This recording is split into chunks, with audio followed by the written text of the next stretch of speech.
My self Manish Bhardwaj core with core में आपका स्वागत है। एमएस एक्सेल की इससे पहले मैंने 3 वीडियो कराई हैं। ये चौथी वीडियो है, तो उससे पहले वो देख लो आप। अब ये कराता हूँ मैं, तो विद एग्जांपल कराते हैं इसको। पहला देखो, dash function in MS Excel 2010 counts how many values are in the list of arguments.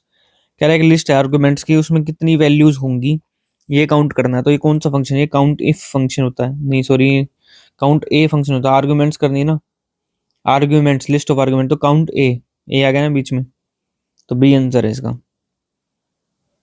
Second देखो, dash is one of the most popular function in MS Excel 2010 and it allows you to make logical comparison between a value and what you expect. इससे पहले मैंने तीनों function आपको दिखा देता हूँ, नीचे मैं लाया हूँ ये। पहले इनको समझते हैं, उसके बाद करते क्वेश्चन। देखो, एक तो है होता है एंड फंक्शन। थोड़ा जूम आउट कर लेता हूँ।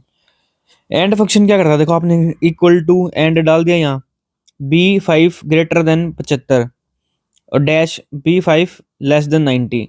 देखो, इसमें ट्रू फॉल्स कहीं लिखा है? इसने नहीं लिखा, ऑटोमेटिक उठाएगा ये। इसका मतलब ये क्या कह रहा है? B5, देखो ये B है और पांचवा ये, तो B5 मतलब ये, मतलब ये इस कॉलम की बात कर रहा है ये, ठीक है। B5 अगर ग्रेटर देन है 75 से और B5 लेस देन है 90 से, मतलब क्या हुआ? B5 75 एंड 90 इनके बीच में है अगर, तो ये क्या देगा? ट्रू देगा। अगर नहीं है तो फिर सीधा फॉल्स दे देगा, ठीक है। Values greater than 75 and less than 90। 76 था, 75 से ज्यादा है तो ट्रू दे दिया। 90 इक्वल नहीं है भाई, इसमें ना लेस ही होना चाहिए, 90 में फॉल्स दे दिया। तो ये एंड फंक्शन है ये, ठीक है। तो यहाँ एंड फंक्शन का ये एग्जांपल है कि एंड फंक्शन का यूज ऐसे होता है कि कोई वैल्यू जैसे इससे ग्रेटर है, इससे लेस है, एंड बीच में आ गया तो सीधा ट्रू दे देगा। यहाँ ट्रू फॉल्स आपने लिखने की जरूरत नहीं होती। अब दूसरा फंक्शन दिखाता हूं मैं आपको, यह है इफ फंक्शन, ठीक है। इफ फंक्शन में क्या है? देखो C5, ये C पांचवा ये है, तो ये 92 की बात कर रहा है। C5 ग्रेटर देन या 70 से इक्वल है, ग्रेटर देन या इक्वल टू 70, तो पास होगा, नहीं तो फेल होगा। तो ये सीधा सीधा क्या कह रहा है कि एक अगर C5 जो है ग्रेटर देन या इक्वल टू 70 है तो क्या होगा? पास, ना तो क्या होगा? फेल होगा। इसमें इसने कंपैरिजन कोई दो के बीच में नहीं आया कि C5 और 90, ऐसे सीरीज नहीं आएगी 70 और 90 के बीच में। इसमें सीधा एक ही बात आई ना, अगर ये है तो ठीक है तो पास है, अगर नहीं है तो सीधा फेल है। तो 92 था, 92 ग्रेटर है ना 70 से, तो पास है। 70 था, 70 इक्वल है पास, तो पास है। तो ये है इफ फंक्शन, ठीक है। एक होता है और फंक्शन। और क्या होता है? और फंक्शन में क्या होता है ना, कोई भी दो चीजों में से अगर एक चीज है ठीक है, नहीं तो फिर क्या होगा? फॉल्स हो जाएगा। जैसे और फंक्शन लगा दिया B5 देखो ये है, रेड को बोल रहा है B5, तो ये कह रहा है B5 अगर ग्रीन है या B5 क्या है? रेड।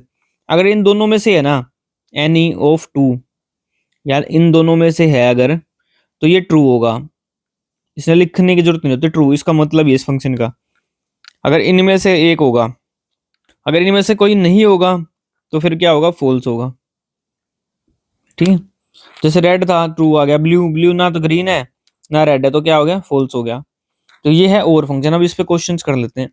ये प्रीवियस ईयर में पूछे गए हैं, ये समझाना जरूरी था, ये तो आपको याद ही नहीं होंगे ऐसे।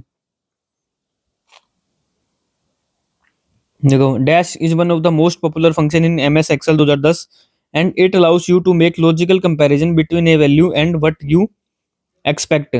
ये कह रहा है कि लॉजिकल कंपैरिजन करता है ये वैल्यूज के बीच में, जो आपको चाहिए और जो वैल्यू है। तो ये क्या था? इफ फंक्शन था, ये बी था।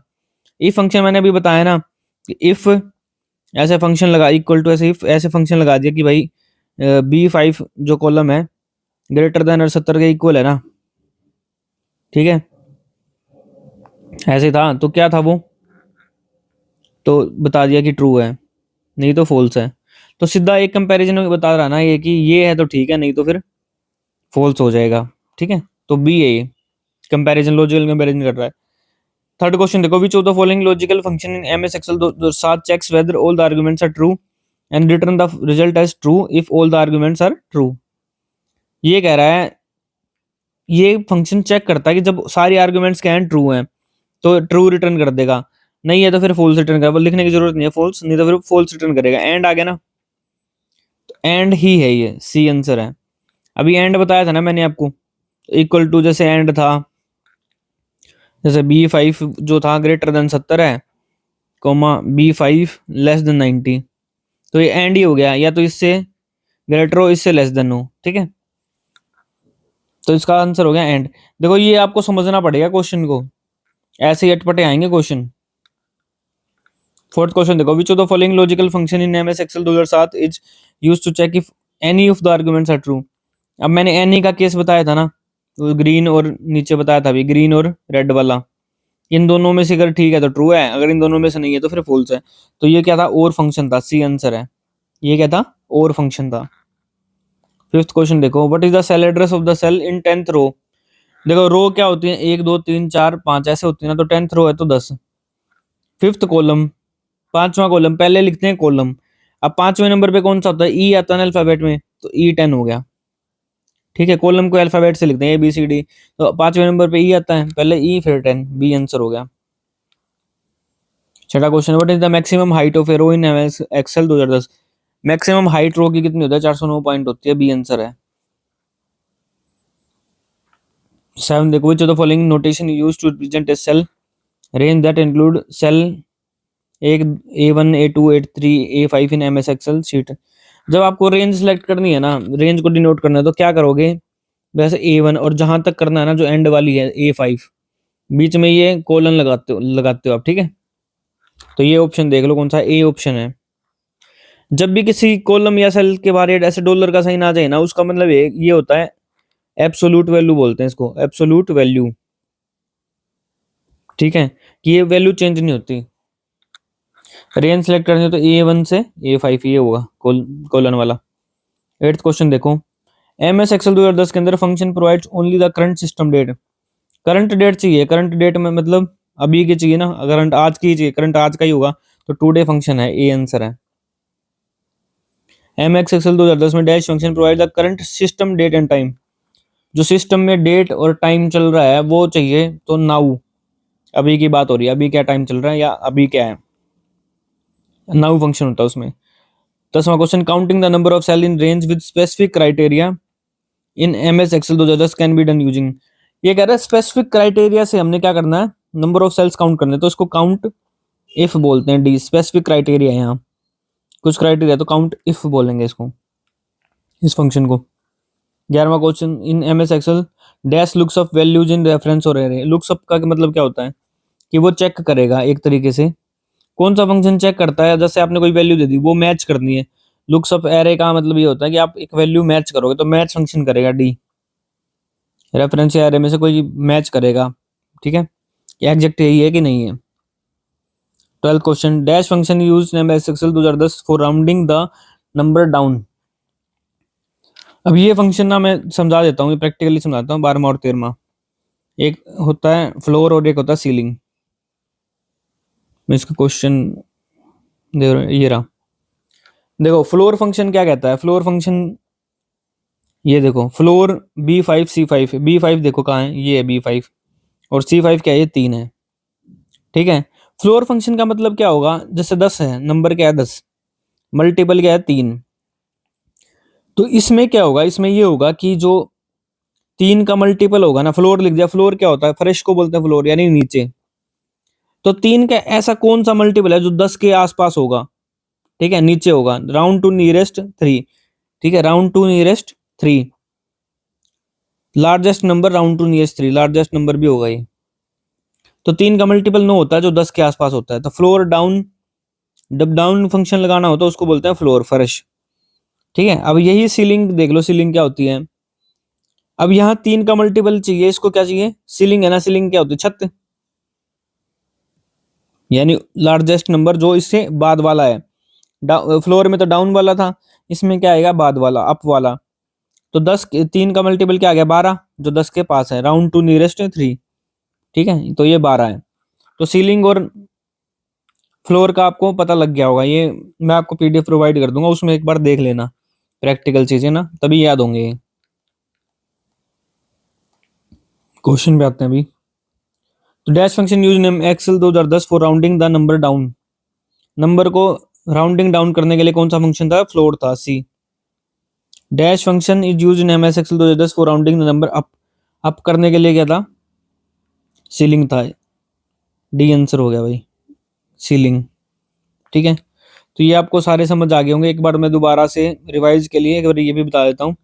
देखो, जहां माइक्रोसॉफ्ट एक्सेल लिखा है इसको क्या बोलते हैं? इसको टाइटल बार बोलते हैं। क्या बोलते हैं इसको? Title bar.